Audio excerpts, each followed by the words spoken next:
Buenas noches y bienvenidos al webinar Trato Diferencial en Pacientes Transgénero con el doctor Miguel Felipe Pedraza Piedrahita. El doctor es médico psiquiatra de la Pontificia Universidad Javeriana. Cuenta con un diplomado en Derechos Humanos y otro diplomado en Género.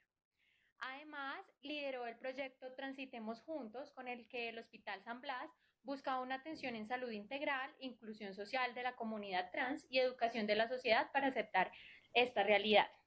Y asimismo, en el año 2016, inició a trabajar como profesional especializado forense en el Instituto Nacional de Medicina Legal y Ciencias Forenses. Bienvenido, doctor. Muchas gracias, Laura. Para todos aquellos que nos están viendo, si tienen alguna pregunta, la resolveremos al final del webinar. Bienvenido. Gracias. Bueno, buenas tardes. Mi nombre es Miguel Felipe Pedraza Piedrahita, médico psiquiatra. El día de hoy vamos a hablar de la atención diferencial en personas transgénero. La Organización Mundial de la Salud en el año 2002 define la sexualidad como un complejo concepto multidimensional en el que se incluye el sexo, la identidad sexual y los roles de género, la orientación sexual, el erotismo, el placer, la intimidad y la reproducción. La identidad sexual es un aspecto muy importante en la raza humana, no solo como parte del proceso de la sexualidad, sino en muchos aspectos de la vida laboral, social, familiar y cultural. Antes de adentrarnos en la atención diferencial en la población trans, vamos a hablar de un poquito de conceptos básicos. El principal y con el cual vamos a empezar esta charla es ¿cuál es la diferencia entre sexo y género? El sexo es un estado biológico de una persona en el cual se define como hombre o como mujer y se encuentra asociado principalmente a los atributos físicos tales como los cromosomas, la prevalencia hormonal y la anatomía interna y externa de cada individuo. El género hace referencia a los atributos, las actividades, las conductas y los roles establecidos socialmente que una sociedad en particular considera apropiados para niños y hombres o para niñas y mujeres. Basados ya en la diferencia entre sexo y género, entonces salen varios conceptos como son la identidad de género. ¿Qué es la identidad de género? Es el sentimiento profundo de ser hombre o de ser mujer que pertenece a cada individuo. La expresión de género es el sentido de masculinidad o feminidad de cada persona o es la forma como cada persona expresa el género con el cual se identifica. Y la orientación sexual es el objeto al que se dirige el impulso sexual de un sujeto. Para entender más fácilmente estos conceptos, les traigo acá la galleta, la que yo llamo la galleta de la sexualidad. La galleta de la sexualidad nos permite entender más fácilmente las diferencias entre sexo, género, identidad, orientación, expresión.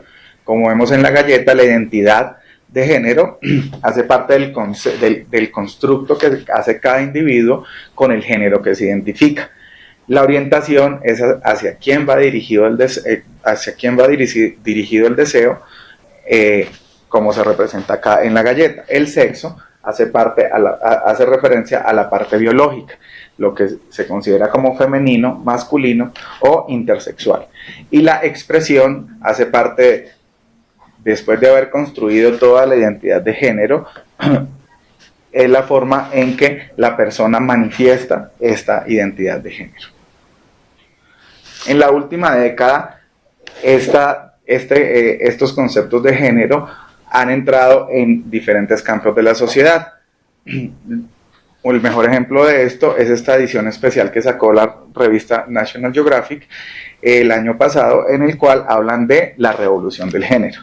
En esta revista, en la revolución del género, hablan de muchos conceptos: agénero, andrógino, transgénero, bigénero, queer, cisgénero, intersexual, género binario, conceptos que para muchas personas y para muchos profesionales en salud, pues son conceptos nuevos con los cuales no estamos muy familiarizados. Antes de entrar a todos estos conceptos, vamos a tratar de entender esto por medio de una línea del tiempo.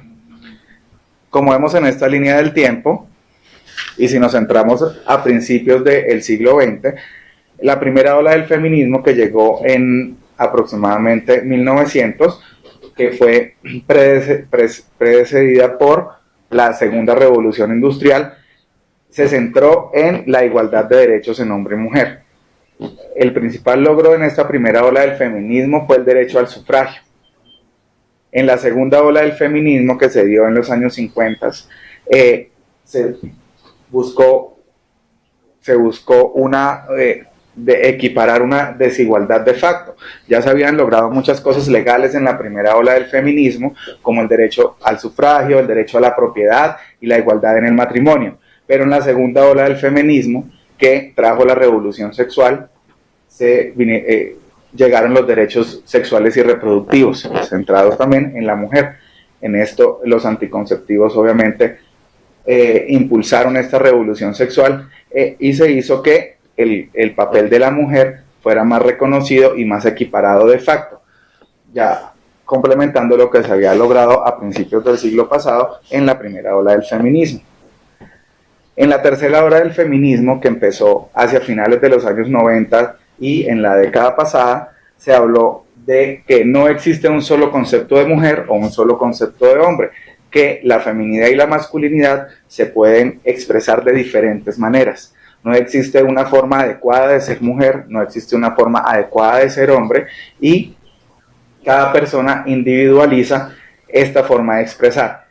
Esta tercera ola del feminismo trajo lo que ahora, como vemos, como se plasmó en esta revista, la revolución del género. Entonces estamos viviendo en este momento, desde la década pasada, una revolución muy grande, muy similar a la que se vivió en los años 50 del siglo pasado, en el cual hace referencia a la revolución del género. Entonces, con la revolución del género, la galleta de la sexualidad que yo mostré anteriormente se llena de muchos más conceptos. Dentro de estos conceptos está en la identidad de género el cisgénero, que el cisgénero hace referencia a que la persona, el sexo biológico corresponde al género con el cual se identifica. Entonces es una persona cisgénero. El transgénero, que es una persona en el cual el sexo biológico no concuerda con el género con el cual se identifica. Y un género no binario, en el cual la persona no se identifica solo con un género masculino o un género femenino, sino que tiene lo que algunos autores hablan un género fluido, un género no binario. En cuanto a la orientación sexual, hablamos de homosexual, heterosexual, bisexual y pansexual. En cuanto al sexo biológico, hablamos de hombre, mujer, lo masculino, lo femenino y la intersexualidad. Y en cuanto a la expresión del género, hablamos de lo femenino, de lo masculino y de lo andrógino. Recordemos que la expresión de género tiene mucho que ver con la parte social, con la parte cultural y con lo que está, por decirlo entre comillas, bien visto o mal visto para cada género en particular. Ya entrándonos a la parte clínica, voy a definir la disforia de género. En el DSM-5, la APA definió la disforia de género como una marcada incongruencia entre el sexo que se siente o se expresa y el que se le asigna, de una duración mínima de 6 meses, acompañada de un deseo por desprenderse de las características primarias y o secundarias del sexo propio y poseerlas del sexo opuesto, o de un sexo alternativo distinto al que se le asigna, asociándose a un malestar significativo o a un deterioro en lo social, laboral u otras áreas importantes en su funcionamiento. Recordemos que en el DSM-4 el diagnóstico no era disforia de género, sino trastorno de identidad de género, y estaba en el mismo capítulo de los trastornos sexuales y las disfunciones sexuales. Ya en el DSM-5 se separó los trastornos sexuales con la disforia de género, que tiene un capítulo aparte. En el CIE-10 todavía se habla de transexualismo, pero en el CIE-11, que al parecer pues ya se publica este año, también se cambió el concepto de transexualismo, de trastorno de identidad sexual, por un género no congruente o incongruencia de género, que es lo que se espera para el CIE-11. En la disforia de género es conveniente especificar si existe un trastorno en el desarrollo sexual, como trastornos androgénicos, y si el paciente o la paciente se encuentra en post-transición. ¿Qué es en post-transición? Después de haber hecho un proceso de reasignación o confirmación de sexo, del cual hablaré más adelante. Dentro de la epidemiología, los primeros estudios de la década de 1960 aportaron cifras de prevalencia de 1 por cada 100.000 hombres y 1 por cada 400.000 mujeres en la disforia de género. La Asociación Americana de Psiquiatría en el 2003 reportó una prevalencia de 0.005 al 0.014% en hombres biológicos adultos y del 0.002 al 0.003% en mujeres biológicas adultas. Sin embargo, estas prevalencias, estas incidencias cambian dependiendo de la población. En Europa se reportan prevalencias que van más o menos de 1 en cada 12.225 habitantes, con una incidencia de 3 por cada 100.000 habitantes mayores de 15 años. Pero vemos que en Asia esta prevalencia, esta incidencia, sobre todo en hombres biológicos, aumenta levemente. Acá tenemos en el 2013 una prevalencia y razón de géneros, en el cual vemos que más o menos se mantiene una tasa de prevalencia de hombre a mujer y de mujer a hombre, más o menos dentro del mismo rango. Sin embargo, en poblaciones como Singapur o en otras poblaciones de Asia, la prevalencia aumenta levemente en comparación a América o a países europeos. Ya mirando la prevalencia, ya mirando la epidemiología y mirando el diagnóstico de la disforia de género, hablamos de los factores de riesgo. Nosotros estamos enfrentados a ver poblaciones vulnerables, poblaciones que necesitan una atención diferente, una atención más dirigida según las necesidades. Dentro de los factores de riesgo de las personas transexuales o las personas que con la condición de disforia de género, se encuentra que el 59% ha sido víctima de algún tipo de abuso sexual. El 62% han sido víctimas de discriminación basada en género y el 32% de estas personas han tenido al menos un intento de suicidio.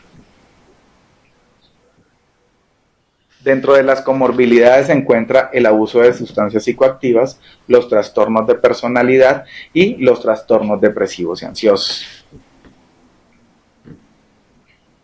Y acompañado de estos trastornos depresivos y ansiosos, y como hablaba anteriormente, el suicidio es en la población transgénero es relativamente alto en comparación a la población, por decirlo así, la población cisgénero. El intento de suicidio está entre el 22 y 42%, y la mayoría de estos intentos de suicidio están relacionados con discriminación y victimización.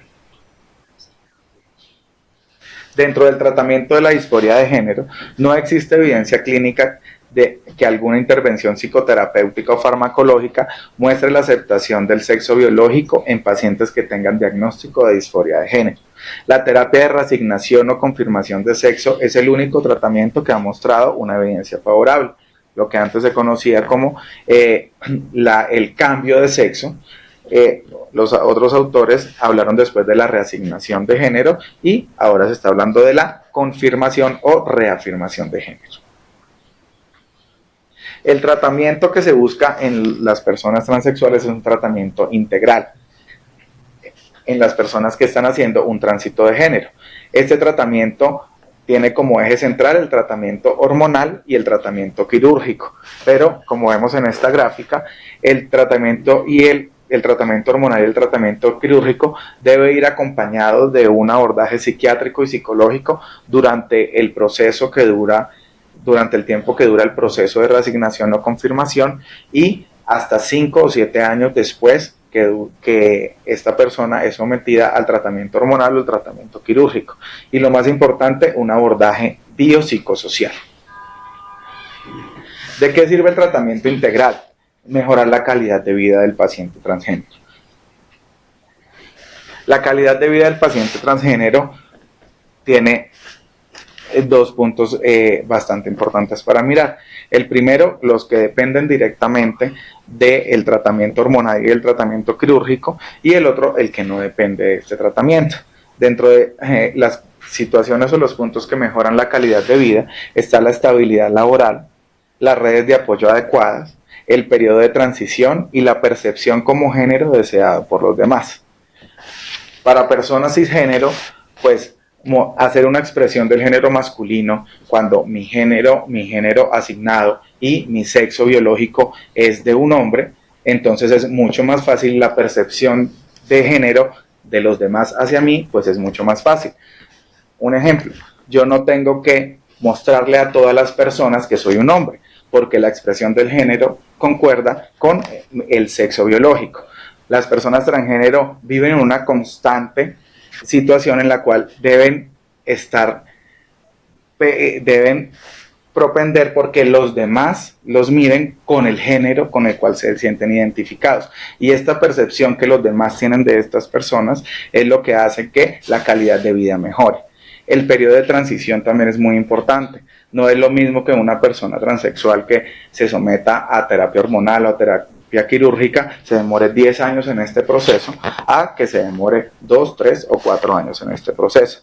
Las redes de apoyo adecuadas. El proceso de reasignación o de reafirmación, ya sea desde el punto de vista hormonal o desde el punto de vista quirúrgico, es un proceso largo, es un proceso que puede tener efectos secundarios y por lo tanto una persona transgénero que acceda a este tipo de tratamientos necesita unas redes de apoyo adecuadas que le permitan vivir todo este proceso de la forma más adecuada posible. Y la estabilidad laboral obviamente influye dentro de la calidad de vida. Dentro de los puntos que influyen en la calidad de vida, que están directamente relacionados con el tratamiento, está primero la terapia hormonal. La terapia hormonal tiene muchos efectos secundarios, sobre todo en hombres biológicos que están haciendo la transición a mujeres transgénero. La terapia hormonal tiene muchos efectos secundarios, no solo a nivel endocrino, sino a nivel vascular y en muchos niveles físicos. También la reasignación quirúrgica de sexo influye mucho en la calidad de vida. Y en esto hacemos un papel muy importante los trabajadores en el área de salud mental para mirar las expectativas y el ajuste a la realidad que tienen las personas antes de entrar a estas terapias de reasignación de género. ¿Por qué? Porque todas las personas hay que individualizarlas y todas no se pueden meter, por decirlo así, en el mismo costal. Todas no tienen las mismas expectativas y todas no quieren una reasignación o una confirmación igual. Hay personas que solo quieren terapia hormonal, hay personas que solo quieren reasignación quirúrgica de caracteres secundarios, caracteres faciales, mamas, caderas, pero no una reasignación completa quirúrgica de género. ¿A qué me refiero? A la creación de órganos genitales masculinos o órganos genitales femeninos. Los estudios muestran que población transgénero de Asia, por ejemplo, o de Europa, hacen un tránsito completo de género con una reasignación quirúrgica de sexo a nivel genital, pero población latina no hace una reasignación quirúrgica de sexo completa y muchas veces acuden para feminización o masculinización de caracteres secundarios faciales, cirugías menores, pero no hacen una reasignación genital del sexo. ¿Por qué? Porque como vimos en las primeras diapositivas y cuando entramos en los conceptos básicos, la identidad de género es un constructo personal, es un constructo individual y no está 100% relacionado con los genitales. El hecho de que se identifiquen como mujer o que se identifiquen como hombre no solo depende de un pene o de una vagina, depende de todas las características primarias, secundarias y toda la forma en que cada persona quiere o desea expresar ese género con el que se siente identificado. Y donde vamos nosotros, y por eso lo puse en mayúscula, es la atención diferencial. Como hemos visto en estas diapositivas, estamos hablando de muchas especialidades, endocrinología, urología, cirugía plástica, ginecología, pero el eje central debe ser la parte de psiquiatría y psicología. ¿Por qué? Porque hay que adecuar a las personas, hay que acompañar a las personas transgénero en que estas expectativas que tienen en este proceso de reasignación se ajusten a la realidad y no sean expectativas que estén alejadas de la realidad, que al final de un proceso de reasignación de género cree unas consecuencias que no son las más adecuadas.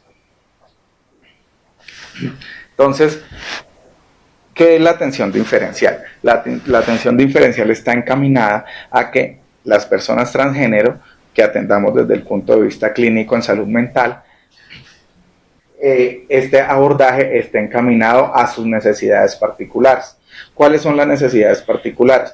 Como hemos visto en los factores de riesgo, en las comorbilidades, los trastornos depresivos y los trastornos ansiosos cumplen un papel como bastante importante en la calidad de vida de estas personas. Lo mismo las personas que acceden a la reasignación de sexo, acceden a la terapia hormonal, también necesitan un acompañamiento antes, durante y después por el equipo de salud mental, buscando que estas expectativas se adecúen a la realidad y que este proceso, que puede durar 2, 3, 4, 10 años, sea el más adecuado.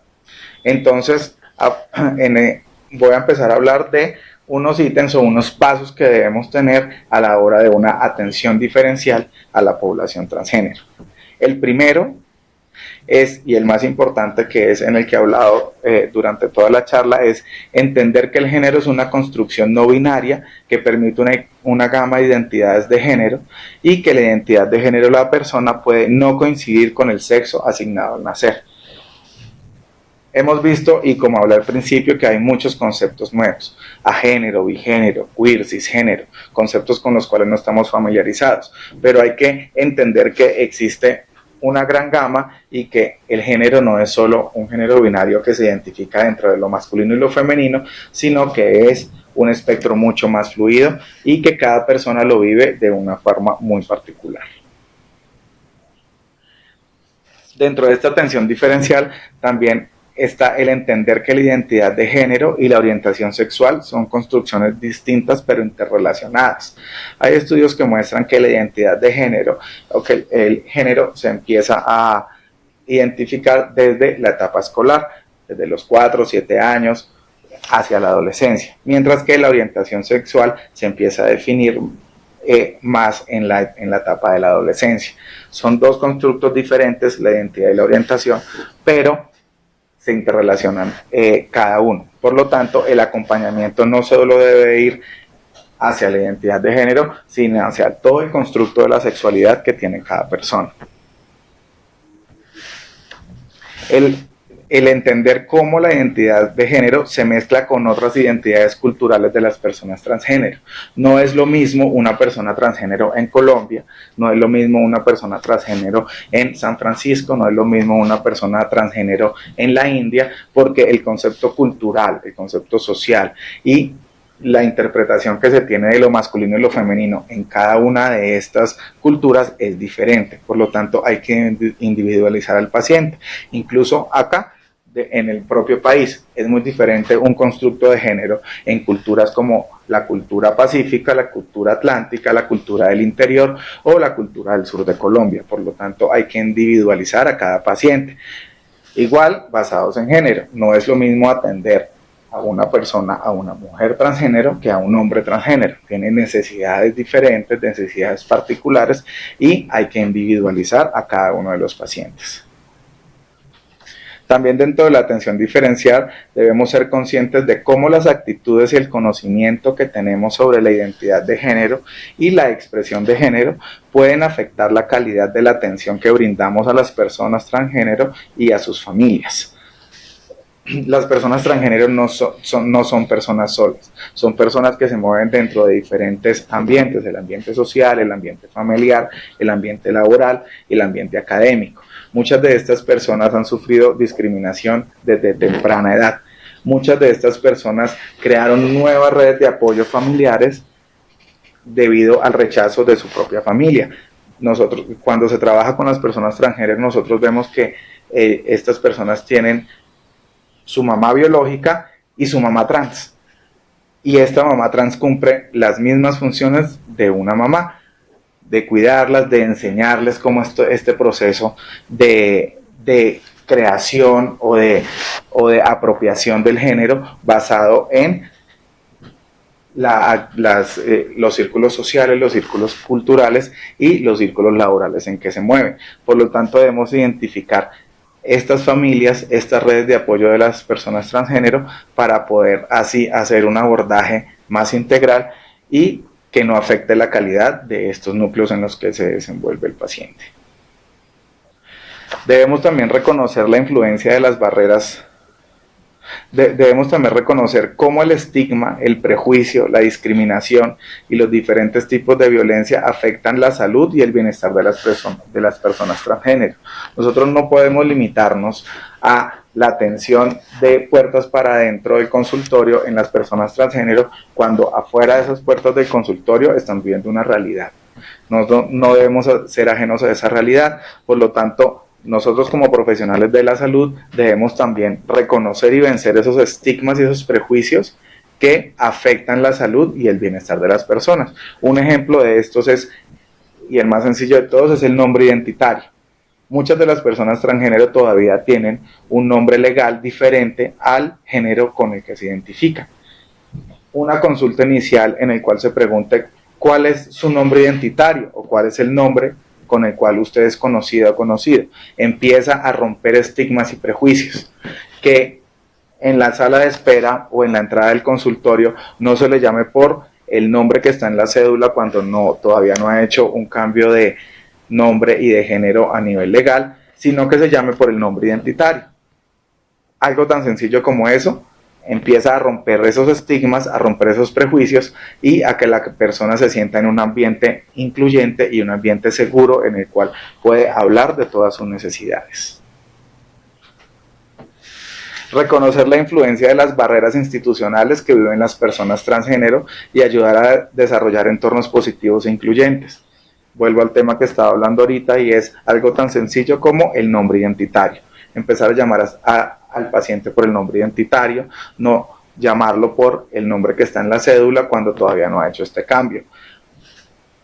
Aprender cuáles son estos procesos que se alejan del sistema de salud, como cómo cambiarse el nombre de manera legal, cómo acceder a los servicios de salud, cómo acceder a diferentes servicios que no están dentro del sistema de salud. Es deber de nosotros conocerlos y saber cómo es estos procesos para poder guiar y ayudar a estas personas a que rompan estas barreras institucionales de las cuales son víctimas. Entender la necesidad de promover cambios sociales que reduzcan los efectos negativos del estigma en la salud y busquen el bienestar de las personas transgénero.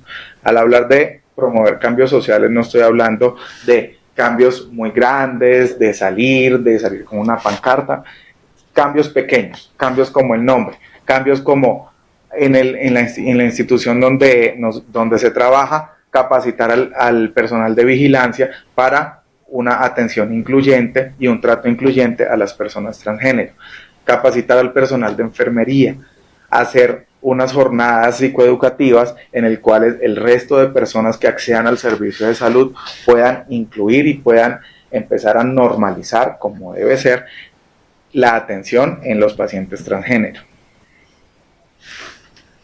Identificar las necesidades particulares en el desarrollo de niños, niñas y adolescentes con disforia de género, entendiendo que no todos los casos persisten en la edad adulta.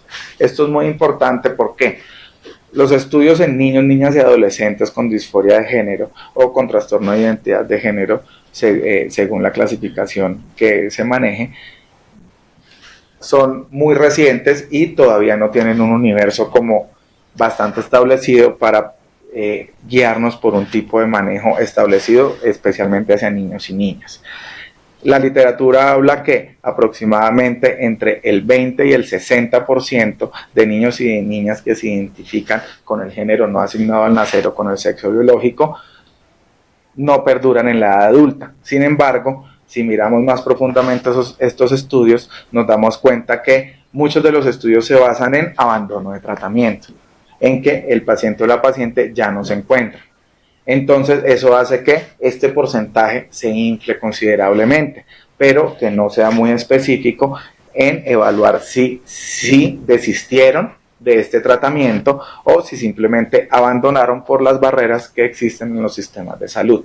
Es por eso que no existe tanta literatura en el manejo de niños y niñas, pero ya se están realizando estudios en el cual se está encaminando el tratamiento específicamente a adolescentes con diagnóstico de disforia de género en un acompañamiento en el cual puedan construir de manera adecuada este género con el cual se identifican.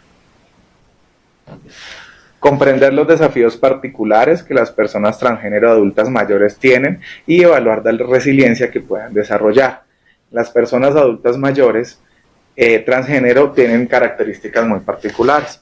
En el Congreso de Psiquiatría, en el Congreso Nacional de Psiquiatría del año pasado, hablaba precisamente de la atención diferencial a población transgénero adulta mayor.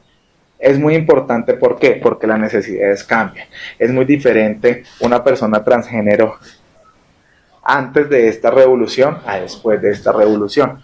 Los que hemos tenido la oportunidad de trabajar con personas transgénero de diferentes edades, nos damos cuenta que incluso la construcción del género es muy diferente en las personas de 18, 20, 25 años a las personas de 40, 50, 60 años, porque no están tan encaminadas a la construcción corporal, sino a la construcción mental.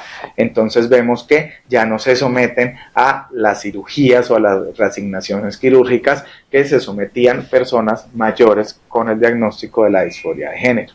También debemos tener en cuenta que muchas de las personas transgénero tienen comorbilidades asociadas al manejo o patologías propias. Sabemos que con el desarrollo de medicamentos para la hipertensión, para la diabetes, para el VIH, la vida de estas personas obviamente está mucho más prolongada, pero las comorbilidades también aumentan. Por lo tanto, las poblaciones adultas mayores transgénero necesitan un abordaje particular en comparación a las personas jóvenes. También porque hay algo muy importante con las poblaciones adultas mayores y es la endodiscriminación. La endodiscriminación es algo que se ve mucho en la población trans y sobre todo en la población LGBT. Hay mucha endodiscriminación hacia mujeres trans, principalmente. Por lo tanto, y a población trans femenina adulta mayor. Por lo tanto, tenemos que evaluar esta endodiscriminación y también hacer un abordaje diferencial encaminado a esto. Identificar y abordar los factores de riesgo que están relacionados con las personas transgénero. Como vimos en las primeras diapositivas, entre las comorbilidades y los factores de riesgo, el principal, los trastornos depresivos y los trastornos ansiosos. El riesgo de suicidio. El riesgo de suicidio, como vimos, es 4 o 5 veces mayor que en la población cisgénero. Y los trastornos de personalidad y el abuso de sustancias psicoactivas es también un factor de riesgo que debemos tener en cuenta, porque si estamos en un abordaje integral dentro de una terapia de reasignación, una terapia hormonal, una terapia quirúrgica, estos trastornos de personalidad, este abuso de sustancias y estas comorbilidades depresivas y ansiosas pueden influir en los efectos negativos o en el abandono de este tratamiento. Reconocer que las personas transgénero son más propensas a experimentar resultados positivos cuando reciben apoyo social y se encuentran en un ambiente incluyente. Esto extrapolando absolutamente toda la población. Nosotros vemos que cuando un paciente tiene redes de apoyo adecuadas, está en un ambiente incluyente, un trabajo estable, una pareja estable y tiene el apoyo de la familia en todo este proceso, pues hay resultados positivos, hay menos efectos secundarios y menores tiempos en la reasignación o la confirmación sexual. También está entender los efectos que tienen sobre la identidad y la expresión de género, las relaciones sexuales y de pareja de las personas transgénero. Yo siempre he dicho y le decía a mis estudiantes en ton de broma que los psiquiatras somos como los curas de la medicina. A los psiquiatras nos cuentan cosas que al resto de especialidades no les cuentan. Entonces, el hecho que los pacientes se abran hacia nosotros, desnuden su mente hacia el profesional de la salud mental, nos abre también una responsabilidad muy grande de lo que preguntamos, cómo lo preguntamos y todo lo que preguntamos. Entonces la parte de relaciones sexuales y de pareja es muy importante, porque también se logran identificar muchos factores de riesgo y muchas comorbilidades que pueden estar afectando la terapia hormonal, la terapia quirúrgica o en general todas aquellas situaciones por las cuales una persona transgénero pueda llegar a consultar al servicio de psiquiatría. Entender cómo la formación del concepto de familia toma una variedad de formas en la persona transgénero. Todos sabemos que el concepto de familia se ha modificado considerablemente en las 2 últimas décadas y que el concepto de familia es mucho más amplio. Por lo tanto, en las personas transgénero debemos también evaluar para estas personas cuál es el concepto de familia, cuál es el proyecto de familia y acompañarlos en este constructo de las diferentes esferas basados en la familia. Reconocer los beneficios potenciales de un enfoque interdisciplinario a personas transgénero trabajando en colaboración con otras especialidades médicas y otras ramas de la salud mental. Nosotros no sabemos todo, nosotros no conocemos todo y como vimos en todo este enfoque integral a la atención en personas transgénero, solo una especialidad no es suficiente para hacer un abordaje integral. Solo en las terapias o en los programas de reasignación de género existen muchas especialidades: urología, ginecología, cirugía plástica, cirugía estética, psicología, trabajo social, enfermería. Incluso los programas deben tener también un abogado o personas que no solo están en la rama de la salud para acompañar a las personas en procesos como el cambio legal de nombre, como el matrimonio igualitario, como todos este tipo de situaciones en las cuales nosotros como psiquiatras, nosotros como trabajadores de la salud mental, nos quedamos cortos y necesitamos el apoyo de todas las otras especialidades. Por lo tanto, nosotros debemos identificar qué especialidad necesita el paciente o la paciente y empezar a remitir o crear un grupo en el cual se haga una atención en todos los aspectos que necesite la persona. Respetar el bienestar y los derechos de las personas transgénero haciendo un abordaje preciso y evitando el uso indebido o tergiversación de la información disponible. El Internet permite que nosotros tengamos información disponible las 24 horas del día, pero esta información no siempre es la más asertiva, no siempre está basada en métodos científicos, no siempre está basada en estudios serios o con una población que permita llegar a una conclusión única y acertada. Por lo tanto, debemos ser bastante cuidadosos y hacer un abordaje que no permita malas interpretaciones de esta información disponible. Lo que no sepamos es mejor esperar, tomar las cosas con calma, remitir al paciente, pero lo importante es siempre propender el bienestar y los derechos de las personas transgénero. Y por último, dentro de la atención diferencial está el recibir preparación y entrenamiento de manera competente y actualizada en el abordaje diferencial a la población transgénero. Y este lo dejé en un ítem aparte. Y de último, porque también es una invitación a las diferentes escuelas de medicina y a los diferentes entrenamientos en las residencias de psiquiatría en Colombia para hacer una preparación y entrenamiento de todos sus estudiantes y de todos sus médicos en formación que esté abordada en población transgénero y en poblaciones diversas. ¿Cuál es el primer filtro de un paciente que llega a acceder a un servicio de salud mental? El médico general. Por lo tanto, desde el médico general, desde el personal de enfermería, desde el personal de vigilancia, debe hacerse una preparación y un entrenamiento que busque que la persona transgénero se sienta en un ambiente incluyente, que sienta que todas estas dudas, todas estas necesidades pueden ser resueltas, no por un único terapeuta ni por un único médico, sino por un equipo que pueda identificar y abordar todas estas necesidades del paciente. Para terminar, traigo un formato, un esquema de una historia clínica psiquiátrica con un abordaje diferencial en pacientes con disforia de género. Como vemos acá en la historia clínica, dentro de la identificación, lo básico, lo que todos conocemos dentro de la historia clínica, pero vemos que acá está nombre legal y nombre identitario. Siempre es importante preguntarle a la persona el nombre con el que se identifica, el género con el que se identifica. ¿Cómo te sientes más cómodo o más cómoda que te llamen?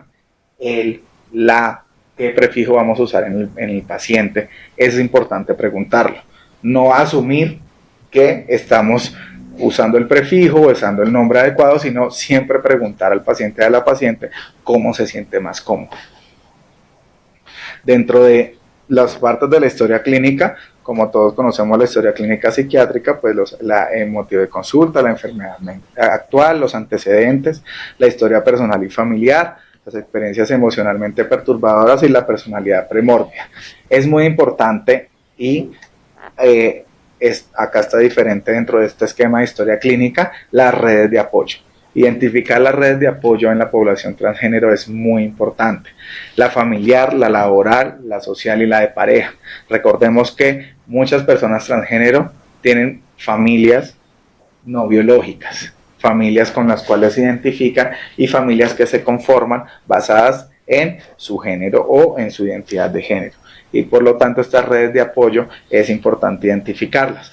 También porque es importante identificarlas.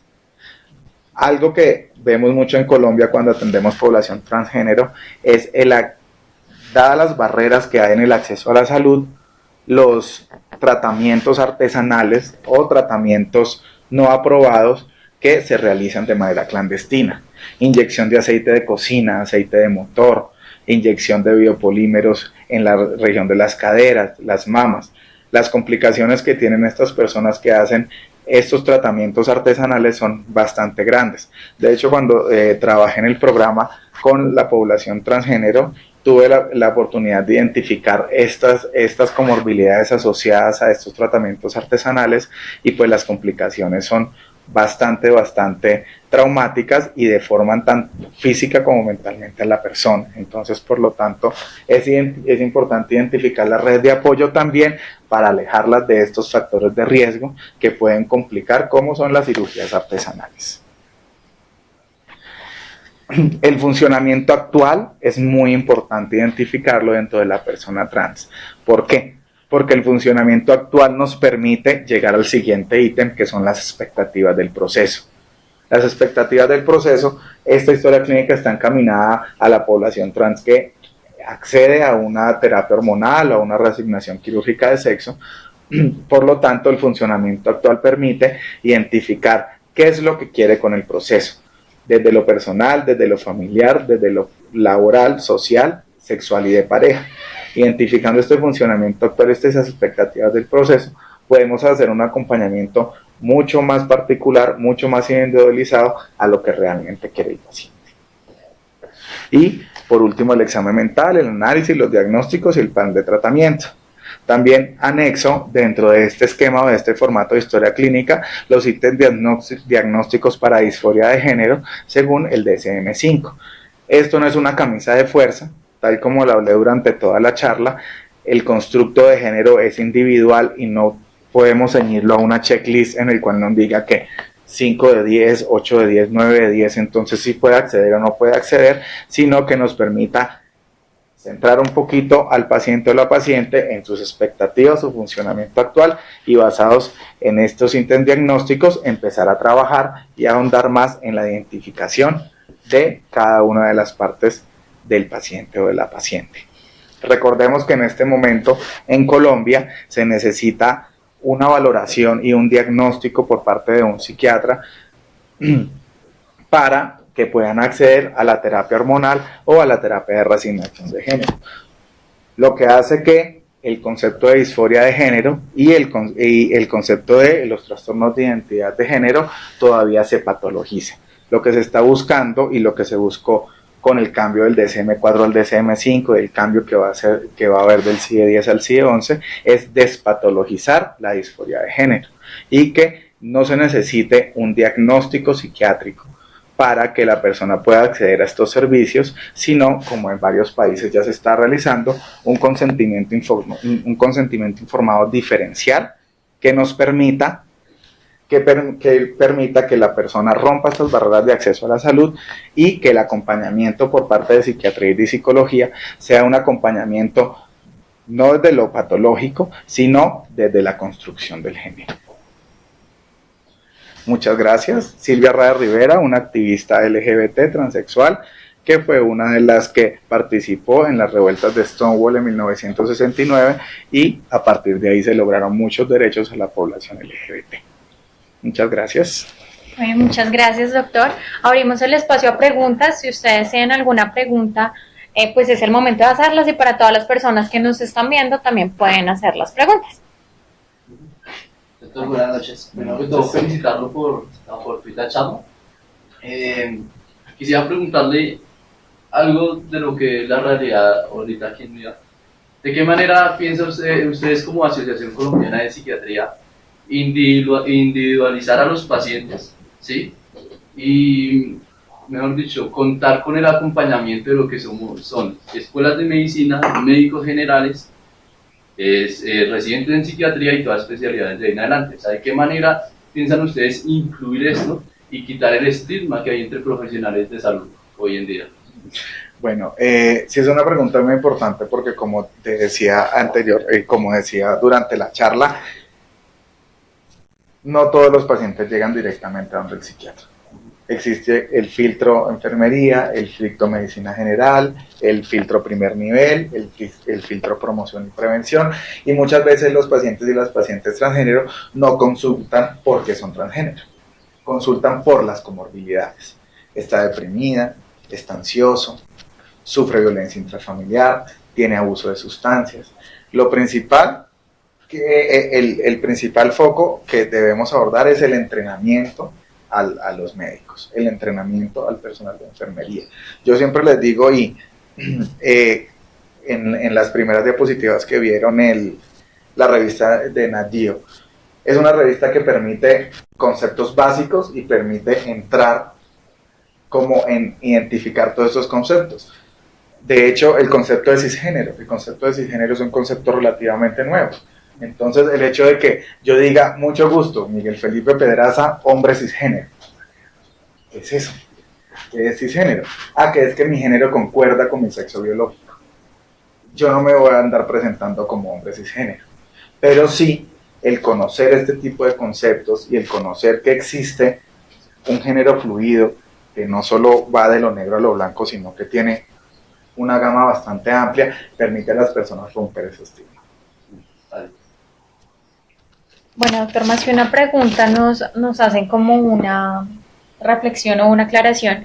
Nos dicen que la disforia de género y atención diferencial al paciente transgénero son dos temas que en ningún pregrado o posgrado de las facultades de salud se dicta.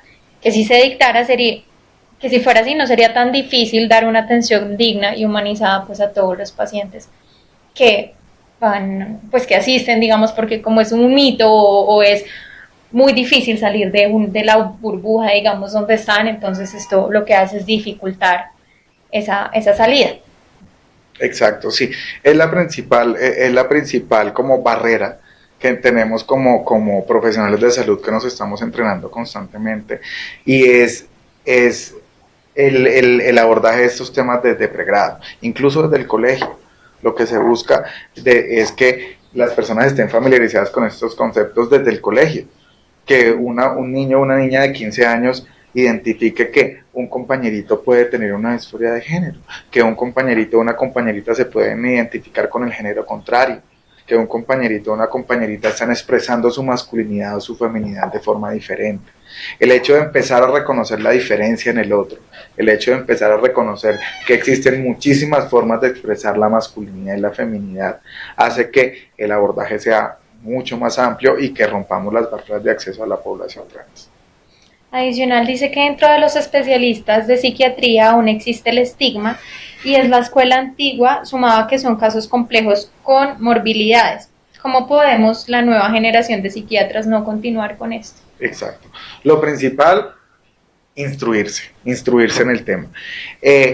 Si vamos a la línea del tiempo que les mostré y a los conceptos de disforia de género y trastorno de identidad de género, nos damos cuenta que hasta ahora el DSM-5 y el CIE-10 están empezando a despatologizar estas condiciones. Y si nos remontamos al concepto de homosexualidad, solo hasta 1986 con el DSM-3 y hasta 1990 con el CIE-10 se quitó la homosexualidad como un diagnóstico psiquiátrico. Antes de 1986 la homosexualidad era una patología objeto de tratamiento desde la psiquiatría. Entonces, y si hablamos con los profesores de nosotros que son psiquiatras desde antes de 85, 86, obviamente también tuvieron que hacer un cambio, un puente bastante grande de mirar la homosexualidad como una patología a mirar la homosexualidad como una condición. Eso nos está pasando ahora. pero con el transgenerismo. Empezar a despatologizarlo, empezar a quitarnos ese chip de es que la persona que tiene una disforia de género es una enferma mental. No es una enferma mental. Tiene una condición que en este momento requiere un abordaje y un diagnóstico por psiquiatría para que puedan acceder a los servicios de salud. Pero lo que se busca en un futuro no muy lejano es que se despatologice y que este acceso a los servicios de salud no esté condicionado a un diagnóstico psiquiátrico. También nos preguntaban que cuál puede ser la mejor intervención que se pueda hacer con la comunidad para ayudar a que se haga esta inclusión de los pacientes. Conocimiento del acceso a la salud. Ahorita hay muchísimos programas que están rompiendo las barreras en acceso a salud. Ahorita hay muchos programas diferenciales desde promoción y prevención. Puede que ya no existan tantos programas a nivel de abordaje psicoterapéutico diferencial, pero sí en promoción y prevención. Algo tan básico como un hombre trans que todavía no, o que no desea hacer una reasignación completa de género y que todavía conserva sus genitales femeninos, ¿cómo accede a una citología cervicuterina? Sí, está expresando su género como hombre, pero tiene la necesidad de hacerse una citología cervicuterina por los factores de riesgo que conlleva. Así esté con terapia con testosterona, así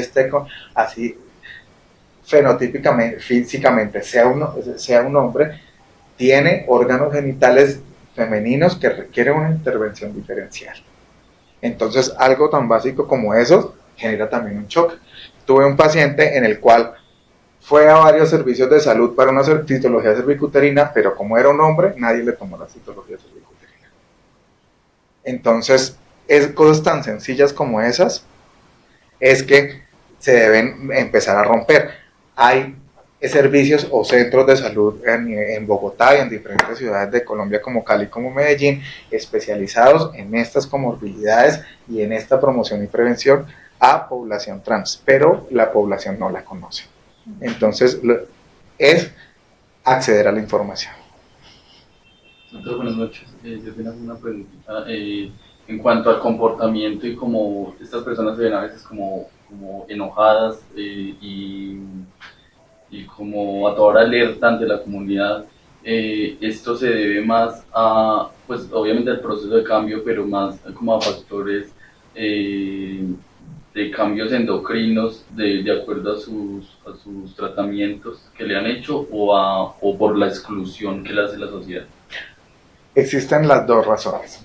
Y es una pregunta muy buena porque mucha gente encasilla a las personas trans, entonces es que son conflictivas, es que son problemáticas, es que siempre están peleando, pero son personas que han sido víctimas de muchos tipos de violencia a lo largo de toda la vida. Si vemos, casi el 60% de la población trans ha sido víctima de algún tipo de violencia sexual, 60%, casi 2 de 3 han sido víctimas de violencia sexual, entonces son personas que deben estar hiperalertas ante el ataque, ante el daño. Lastimosamente, mucha de la población transexual, especialmente la población femenina, ejerce la prostitución o se ha visto en la necesidad de ejercer la prostitución. Yo hablaba con personas trans mayores, 50, 60 años, que tuvieron que ejercer la prostitución en los 70s, en los 80s, cuando decían, nosotros teníamos que cortarnos los brazos y decirle a la gente que los íbamos a contaminar para que dejaran de pegarnos. Entonces son personas que han sido víctimas de violencia durante toda la vida y que el hecho de poder confiar en un equipo o en un sistema que no conocen es mucho más difícil. Pero también existen los efectos secundarios de la terapia hormonal y es importante identificarlos. Muchos pacientes hombres trans que acceden a la terapia hormonal con testosterona presentan alteraciones en el comportamiento como efecto secundario de la testosterona, aumento de la agresividad, aumento de la impulsividad, y esto hay que tenerlo en cuenta y comunicárselo a los pacientes antes de empezar el proceso. Nosotros no sabemos de eso, nosotros no sabemos de hormonas. De hecho, trabajando en el programa de género, me tocó sentarme y empezar a estudiar otra vez endocrino, a empezar a estudiar otra vez urología, a empezar otra vez a estudiar ginecología, cirugía plástica, para empezar a contestarles dudas. pero uno debe saber qué sabe y qué no sabe. Y yo muchas veces decía, esto yo no lo sé. Esto hace parte de endocrinología y pregúntaselo al endocrinólogo. Algo que yo hacía para que fuera mucho más fácil este proceso, les decía que tuvieran un cuaderno. Que tuvieran un cuaderno donde escribieran todas las preguntas y todas las dudas y todo lo que estuvieran sintiendo con las hormonas. Porque todas las especialidades no pueden contestar las mismas preguntas. Entonces ellas cargaban su cuadernito. Entonces decía, ay, es que yo tengo una pregunta, pero no sé si es para el psiquiatra o no sé si es para el urólogo. Tengo esta pregunta, pero no sé si es para el endocrino, no sé si es para el ginecólogo. Y entonces uno las va remitiendo y les va diciendo, yo te puedo responder esto, pero no te lo puedo responder a fondo. Las técnicas quirúrgicas en una resignación completa. ¿Sí? Entonces, no me las sé, porque de hecho ni en pregrado le enseñan a uno eso. Es una cosa, es un proceso ya de especialidad. Pero el hecho de que ellas tengan y ellos tengan este cuadernito permite que puedan plasmar todo lo que sienten y poder identificar qué hace parte de efectos secundarios, qué hace parte de situaciones de la personalidad, del carácter o síntomas que puedan ser abordados desde psiquiatría, desde psicología o desde otras especialidades. Doctor, nos dicen que si tiene algún comentario del documental La Señorita María. No he tenido la oportunidad de verlo, pero sí he escuchado muy buenos comentarios sobre él, sobre todo porque permite el reconocimiento y la visibilización desde lo rural. Nosotros, y como hablaba ahorita, muchas veces crecimos con un concepto de lo que es la persona trans, de lo que es la mujer trans y de lo que es el hombre trans. Entonces tenemos estereotipos, ¿cierto? Pero el hecho de poder identificar que en el área rural, que en la población indígena, que en la población afro, que tanto en estrato 6 como en estrato 1 existen personas transgénero que no pueden ser tratadas de la misma manera. Esta visibilización permite que se empiece a despatologizar.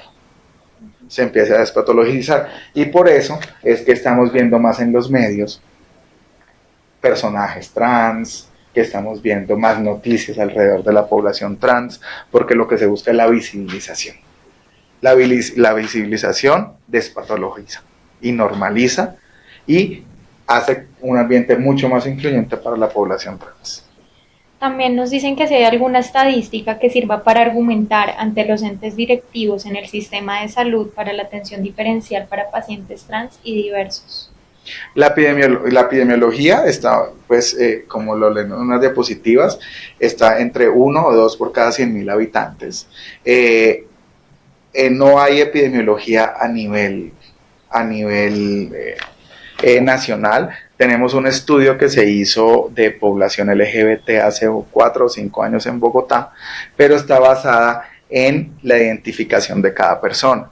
Entonces, los que han tenido la oportunidad de leer este estudio, este abordaje que hicieron desde el distrito, nos damos cuenta que las cifras son menores, porque hablan de cómo se identifica cada persona.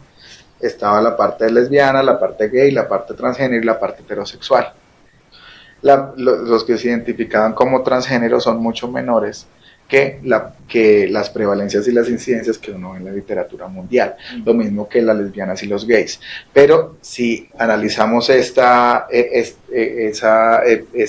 epidemiología que mostraba el distrito, solo el 60-65% de la población se identificaba como heterosexual. Entonces vemos que muy poca población se identifica como lesbiana, como gay o como transgénero en comparación a la literatura mundial, pero también no hay tanta población que se identifique como heterosexual. Por lo tanto, si hay 60% de personas que se identifican como heterosexuales, hay 40% de personas que se identifican con identidades y orientaciones sexuales diversas. Entonces no podemos encasillar a la persona como lesbiana, gay, transgénero, dependiendo de su identidad o su orientación sexual, sino que debemos ver que existe la heterosexualidad y existen las orientaciones y las identidades sexuales diversas. También nos están diciendo que ¿cuál es su experiencia pronóstico de estos pacientes con un trastorno borderline? de la personalidad. Sí. Dentro de los trastornos de personalidad, los más frecuentes son los trastornos del clúster B, especialmente los trastornos límites y los trastornos sociopáticos de la personalidad. Como ustedes saben, la construcción de la personalidad está sujeta a muchos factores externos en las primeras etapas de la vida. En los pacientes límites o en los pacientes borderline tenemos la dificultad especialmente en el abandono de los procesos y en la migración. Entonces es como una barrera que también tenemos a la hora de abordar estos pacientes, y es que muchos se pierden, muchos abandonan.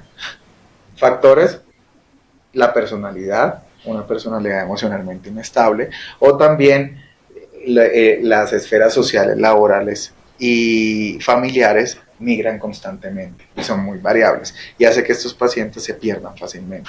Entonces esa es una barrera que tenemos que enfrentarnos, y es que en estas personas con estos rasgos de personalidad tenemos que trabajar mucho más en la adherencia al tratamiento. Ahorita usted hablaba de pues, que era importante empezar a leer y a informarnos más sobre el tema, pues para no generar discriminación y actuar como lo hacían antes, que hace que la gente como que se cohíba. ¿Qué bibliografía puede usted recomendar a las personas que nos están viendo y a los que nos acompañan para leer más sobre el tema? Bueno, lo primero, parece que le estuviera haciendo publicidad a la revista Nat Geo, pero no. Pero tiene conceptos muy básicos y nos permite identificar a la población transgénero y a estas sexualidades diversas en diferentes culturas. Nosotros vemos ahí población norteamericana, población india, población asiática, población latinoamericana, de cómo están construyendo su género desde la niñez. Entonces eso como que nos empieza a abrir un campo, ¿sí? Desde el DSM-5, la actualización del DSM-5 tiene muchísimas variaciones, y desde la literatura psiquiátrica, aunque no hay mucha, sí es de la psicología, sobre todo de la psicología de lo queer, se puede leer mucho alrededor de las identidades sexuales diversas. Listo, ¿tienen alguna otra pregunta ustedes? Bueno, doctor, muchas gracias, tuvimos muy buena acogida en redes, pues muchas gracias, es un tema que indudablemente hay que seguirse informando, porque pues la misma comunidad a lo mejor puede ser una gran causante de todo esto que decíamos ahorita, que sabemos que hay una población que dice que es heterosexual, pero hay otra que está como población diversa, pero sin clasificar específicamente, que asumo yo pues desde el desconocimiento, que muchas veces es pena o muchas veces es el miedo a salir a enfrentarme a la realidad y qué me van a decir, ¿verdad? Entonces es importante que sí nos informemos sobre esos temas y que se sigan abriendo espacios donde se puedan aclarar y pues se pueda hablar abiertamente sobre el tema. Muchas gracias a ustedes y muchas gracias a ustedes por acompañarnos. Gracias.